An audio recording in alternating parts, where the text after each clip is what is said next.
అసలు ఈ hang over ఎందుకు వస్తుంది? మన శరీరం ఆల్కహాల్ను జీర్ణం చేసుకోలేకపోయే ఇబ్బందే ఈ తలనొప్పి.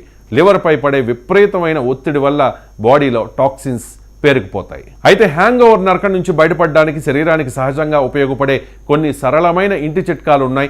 ఇవి శతాబ్దాల నుంచి ఎంతో మంది అనుభవంతో చెప్పిన ప్రాక్టికల్ సూచనలు కూడా. అవేంటో ఒకసారి పరిశీలిస్తే, మొదటగా మన శరీరానికి కావాల్సింది నీరు. ఆల్కహాల్ శరీరంలోని నీటిని పీల్చేస్తుంది. అందుకే డీహైడ్రేషన్ వల్ల తలనొప్పి వస్తుంది. మీరు లేవగానే లీటర్ల కొద్దీ నీరు తాగడం ఉత్తమం. మరీ ముఖ్యంగా కొబ్బరి నీళ్లు తాగితే అందులో ఉండే పొటాషియం, ఎలక్ట్రోలైట్స్ బాడీని వెంటనే సెట్ చేస్తాయి. నిమ్మరసం కూడా మరో అద్భుతమైన మందు. గోరువెచ్చని నీటిలో నిమ్మరసం, కొద్దిగా తేనె కలిపి తాగితే ఆల్కహాల్ వల్ల పేరుకుపోయిన విషతుల్యాలు బయటకు వెళ్ళిపోతాయి. నిమ్మలో ఉండే విటమిన్ సి కాలేయానికి కొంత ఊరటనిస్తుంది.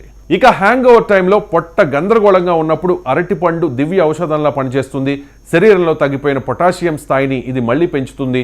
అలాగే మన అమ్మమ్మల కాలం నాటి చిట్కా పల్చటి మజ్జిగలో కొంచెం అల్లం, ఉప్పు వేసి తాగితే కడుపులో మంట తగ్గి ప్రశాంతత లభిస్తుంది. అయితే కొంతమంది మహాశయులు ఒక వింత టెక్నిక్ వాడుతూ ఉంటారు. హ్యాంగ్ ఓవర్ తగ్గాలంటే మళ్ళీ ఉదయమే ఒక పెగ్గు వేయాలని చూస్తారు.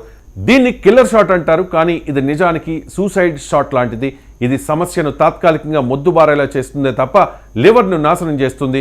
కొంతమంది మాత్రం మరో పొరపాటు చేస్తారు. హ్యాంగ్ ఓవర్ తగ్గాలంటే మళ్ళీ